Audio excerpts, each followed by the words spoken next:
Ooh, a suit and tie? Okay. Who's that? Yeah, Jason, I gotta go into work right after this, so respect. put on a suit. I guess why I got you, Steph. I was talking to your trainer earlier, Brandon, just about your guys' prep for the off season, and I know you said last week how it's kind of been tough, 5 games in the last 18 months. Uh, how did it feel to get back out there in a team setting, and how are you feeling physically? It felt great. I feel fresh. I mean, there's nothing really you can simulate a practice game type situation. You can work extremely hard, and we have all summer. But I mean, the adrenaline starts flowing, the juices start flowing. You get around the rest of the guys. It's a different experience, and that's what we love as basketball players. So to start training camp, have like a structure to work in terms of how we're gonna get better as a team, and this accelerated timeline we're on, with what 15 days or whatever till opening night. So I'm excited about where I feel my body is and how I can build from here and hit the ground running this season. What do you think the effects are going to be of not having James and Draymond to start camp? I mean, it is what it is right now. We have to understand that, especially Draymond, he'll be able to plug in extremely quickly. In terms of the mental and understanding what we do and how we do it and what he brings to the table. Hopefully, he can catch up physically in terms of the work that needs to be put in. But James will be a situation where we kind of just see where he's at, and I think he's chomping at the bit to get out there and practice, and um, he's gonna have to learn a lot on the fly, like we talked about before. But we hopefully he's capable of doing that, and once we get to you know a couple good practices, a couple preseason games, and see where he's at, we'll assess everything from there.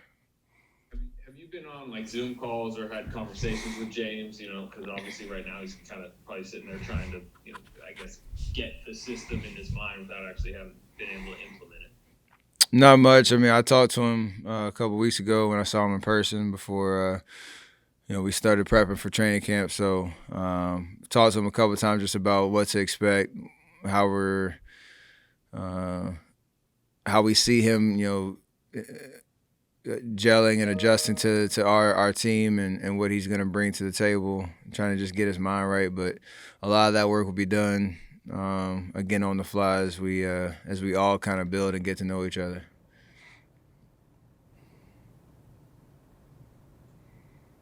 F. Marcus Thompson with The Athletic. I had a question about your eligibility for a contract extension. Do you plan on signing it?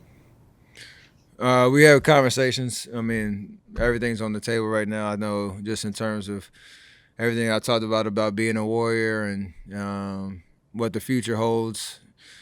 Obviously, fully committed on what that is, and understanding that I got to do what's right for me and the team, and having those conversations. I feel blessed to be in that position where I can say that and truly believe it. So it's a matter of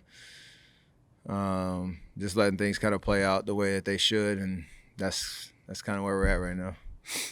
Do you prefer more long-term security locked in soon, or are you just like, I mean, you mentioned right there that you're committed to the Warriors long term, but maybe is there reasons why not to sign it now? Uh, Not really. It's just more understanding what the landscape is and what the situation is going in the future. We want to be competitive. We want to be in a situation where we're competing for championships every single year. I want to be a part of that, and that's the goal. Hi, Steph. Jeannie McCauley from AP. Good to see you. Um, Steph, Andrew Wiggins said the other day, I need to do more. I need to take my game to another level and do more with Clay out and just his second, I guess his first full season in the system, but being able to play with you a little more. What are you seeing just out of the gate from Andrew and his determination to take it up a notch even And how much are you looking forward to playing with him regularly? I'm excited about it. I know for him, there's been a lot of conversations, especially coming out of the trade last year, and this off season. I know he's probably heard a lot of the noise on where he fits in our long-term plan, or if he's going to get moved, or all the other nonsense. I've always been in the camp of he has so much to prove in terms of taking that next step in his career and organization, and with the potential that we all have, and kind of unlocking some things that will help us become a winning basketball team, and him having a huge part in that. So for him, it's the theme of just, get better, commit to, what's going to get us as a team to the next level, and where he can really show his value and his ability out there on the floor, and kind of put all the doubters to rest. And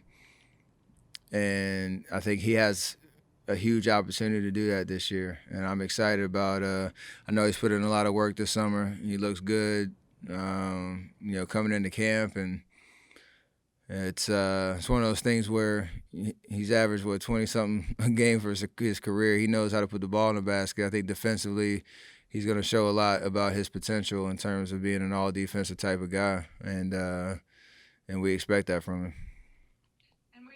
You guys got to get in some full scrimmaging. Steve said you guys got to go up and down the court, some 5-on-5 today. And what did that mean to you day one to, let it go a little bit, and knowing the protocols and there will be some restrictions, but able to get that work in?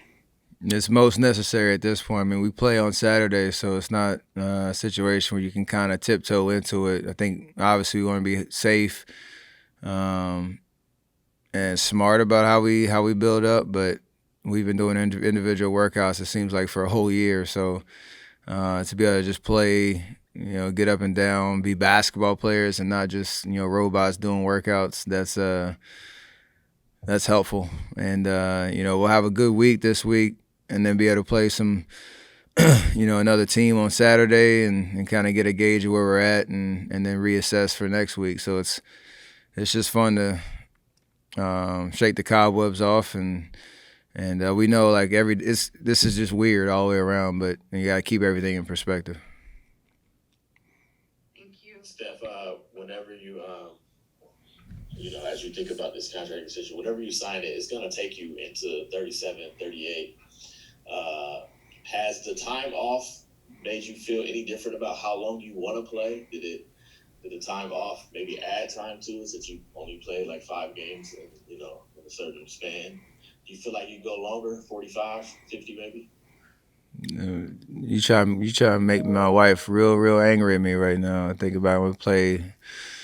I've always put this weird artificial. I always play 16 years because my dad played 16 years in the league, and that was always the goal. So now it's just more so listen to your body, and who knows, you can't predict the future, but I've always said I want to play for as long as I can play at the level that I want to be at, and hopefully you can be in that position where you end it on your own terms. So whatever that means,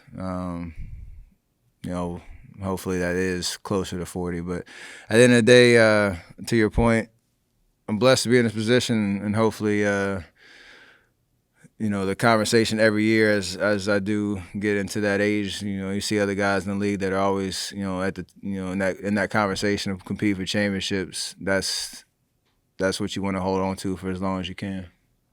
Steph, you mentioned a couple times, wanting to compete every year long term.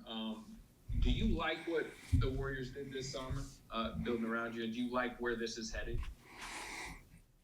I mean, from what we were last year to, a lot of the offseason conversations about getting the best team together. Obviously Clay going down was extremely tough. I think we made some really solid moves in free agency. Obviously drafting Wiseman, and I like where we're at. I know you guys can analyze the salary cap sheet and look at what decisions might be in the future, but for what we have right now, I love where we're at. I love the fact that we I think have enough pieces, enough talent, and enough experience to surprise a lot of people and this year and try to compete at the top of the West, see what happens. And then every summer, this NBA is crazy. This is a league of change now, and so who knows what the conversation will be, 8, 10, 12 months from now. But it's kind of a situation where you have to kind of, as a player, you can think about it, but you got to stay in the moment or else you're cheating yourself, and that's how we approach it. Steph was West Goldberg Bear News Group. It sounds like you yourself have taken a look at that salary cap. That's not something that all players do. It seems like you're aware of where you guys are pretty closely. Is that something you always paid attention to, the salary cap, or is that something you picked up along the way? I mean, more so lately. When you start winning championships, it's really hard to stay at that level, especially, when you're trying to sign free agents, you're trying to get, the best talent around. So I'm aware of it. I don't study the CBA like a book, but, you understand some of the decisions that go into putting the best, team out there and some of the hard decisions from the front office. So for what we got, again, love where we're at. I think once you understand what the full team is, I don't think about it anymore. It's just let's go play basketball. Stephen, we had Kelly on the other day, and he sounded like he's eager to kind of just learn from you, go under your wing. What are the things you want to try and get across to him about being with this franchise? I mean, for him, mostly is just continue to be who he is. I think he said a lot of good things around his perspective on just figuring it out at the level that he wants to be at. And, he's extremely talented. He's extremely athletic. He has a lot of versatility on both ends of the floor. But being with an organization, again, that can hopefully usher out the best of him and being around guys that in the culture that we have, we've had a good run of unlocking, a different side of players once they come here. And so I think he wants to, and he has that drive of wanting to be great and bringing that toughness, that edge that is who he is. There's nothing we're trying to change about him. It's just, kind of leveling up. And so it comes with the culture, it comes with the structure, it comes with the guys in our locker room. And I've enjoyed being around him so far. It's been really cool personally and professionally in terms of, things he has going on in his life off the court too. It's pretty awesome to watch that evolution and just getting to know him in that respect. So I like the addition that he brings to the locker room. Steph, I know you want to stay in the moment, but now that we're here on this contract extension talk, how often do you think about staying in the same jersey, having the jersey retired, having the statue outside as you figure out what you want to do for your future? The only thing of those things I probably just think about just obviously wearing the same jersey for as long as I can. I think that's a huge goal for sure. It's an elite club that of guys that you look at that have played with the same organization and been successful and achieved greatness in that respect. So that would be an awesome accomplishment. Something that I've obviously spoken publicly about and very committed to. But that also goes with there's a lot more to be accomplished on the court. And again, I can't fast forward to what the end is going to be and not enjoy the moment, enjoy the challenges that we have in front of us and what I have left to accomplish as a player. So, we'll see what happens. I won't be changing my number or doing anything like that, trying to recreate my career. It's just, let's just play basketball and continue to try to, achieve greatness. Steph, over the years, we've talked a lot about you defending, whether it's point guards or off the ball. And now Clay is out, and Steve wants to turn up the D. Do you look forward to being kind of the tip of the spear of this kind of pressure defense to get the team out and run? You feel like you have that in you? I do my job, man. That's whether people recognize it or not, or whether I'm gonna get. I don't ever want to get celebrated for my defense, but I do my job and know exactly what I need to do to hold up my end of the bargain on that end of the floor. With Kelly, Wiggs, Draymond, Loon, Bazemore, Wanamaker, like we have some guys that know what to do on that end of the floor. And it's my job to take those challenges, take those matchups, and just compete and bring effort. I think that's one thing about me on that end of the floor is it's all about effort. It's about consistency and just a want to kind of be in the right place at the right time. So definitely up for that challenge. Definitely understand what it's going to take for us to be a top 10 defensive team. Understand that the history of me with 4 other amazing defenders is they're probably going to try to go at me, and I'm ready for those matchups and those situations though to again just do my job. So you gotta vote for all defensive team one time, maybe just out of sympathy. It'd be great. Thank you. I'm begging. Are you still? Is it something that like you no longer care that people would say that? Are you to the point in your career where it's like whatever, or do you still want people to see that? Because I remember there was a time where you were like, "Yo, I'm about to lock these people down, shut y'all up." That's done. It's different because earlier I was terrible defensively. I was small, weak, and reached a lot, fouled a lot. And I've gotten a lot better. Whether I get that acknowledgement or not, I don't care. To your question, but then it became you look at Clay, Andre, Katie, Draymond. Of course they're going to try to pick up my defense, but right now it's just again I do my job. I know when I'm locked in and when I'm not, and what that looks like and what I can impact on that end of the floor, and I got to live up to that expectation, and we'll be in good shape. Planning on you playing 16 years? I mean, is that you? I was just joking. No, I was just joking. I have a floating target on that for sure. And anytime I say I want to play up to 40, she'll definitely give me a little look. But It's just fun. It's just fun in games. Say what? Oh, they don't even know I play basketball. What did your dad say? Well, he's just kind of shocked that I'm already in year 12 as my dad. So realize how long he's been out of the game. He measures my career by how many years he's been retired. So that's more the shock of where he's at. Thank you, sir. Hey, Steph. Sorry.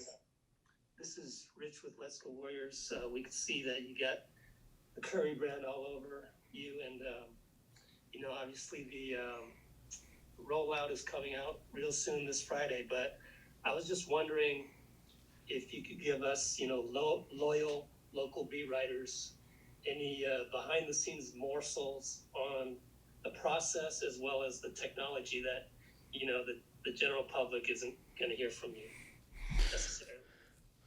I mean, it's all the same in terms of how this all came to life and the excitement about being in a position where I can release a brand and obviously shoes that I'm going to wear all year. But I've had a lot of time in the off season to kind of dig in and be a part of that process. So it's something I'm extremely proud of. I'm excited to share with the world, and on Saturday I get to rock them, in a preseason game first time. So the business of basketball, the opportunities that have come out of the things that I've been able to accomplish on the court, this is a part of the story and the journey. So I'm excited about what that is, and hopefully people get to participate with me in the journey from here and into the future. So everything that you hear, everything that we tell and share is true for me and the process of bringing this to life. So looking forward to it. When you guys were winning championships in that 5-year span there, you always had an idea of what your rotations were going to look like. You knew what the bench roles were. It's so different now. I mean, what are you looking forward to in terms of trying to integrate the guys on the team now versus what you had before when you had pretty much set rotation guys and set bench guys that were mostly veterans? I mean, the freshness of it is kind of cool because to your point, there is so much unknown, and there's going to be opportunity for guys to really assert themselves in these different roles, and the competitiveness across the board, up and down the depth chart is going to be solid. We're all in it together. We're all trying to win, but the freshness of kind of solidifying a new look and the challenge of what that is, and the daily kind of commitment that you got to have to kind of see that out. To your point, like training camp before was kind of just getting in shape. Now it's more so we got to do that, and we got to figure out, who needs to be where, what sets are going to be our bread and butter, defensive chemistry and communication, everything that makes the team great. There's a sense of urgency to it. So I told Coach Kerr, like, sometimes I kind of can drift off and just be in my own world. It makes it so much easier to focus on, like, the details because it's all that important. So, you can win a lot of different ways, and we've had a lot of different experiences from, the early days to that, that 5-year window to now. And that's part of the beauty of the NBA, being in all of those different things and still trying to win. So I'm excited about the freshness of what that looks like. Tell Marcus that he asked that question about my defense. Did you hear that, Marcus? I led the league in steals for 1 year, a whole year. I know, man. That was yeah. No, I was just being in the right place at the right time, using IQ and quickness and all that type of stuff. So I have to do a lot of that this year. It was 2015-16, by the way. Great year. Until the end. Had a down year last year, and for understandable reasons, particularly once he went out with injury. What do you expect out of him mentally this season, physically, just everything from Draymond? To be his self, like the down year last year. We all had a down year last year across the board, whether it's injuries or whether it's just the difference of what we're used to. So for him, he's going to be that defensive presence and monster that we expect him to be. I know he's been working on his game on the offensive end, expanding his range. He's always a great playmaker with the ball in his hands, finding the open guy, putting pressure on bigs to guard him downhill. And again, you talk about a guy that just knows what the conversation is around, who he is as a player and what the expectations are. I'm sure he's keeping the receipts too. So it's just a matter of, him being himself and going out and playing, and being the anchor for us that we need him to be every single night. You had any of those conversations with him about, like you said, the conversation around him? I mean, off and on, we talk about a lot of stuff, but it's more so the excitement about, again, being back with me and him, on the court healthy. I haven't had that in a long time, so I'm looking forward to it. Any more questions about my defense, Marcus? Or are you good? Yeah, how is your lateral movement?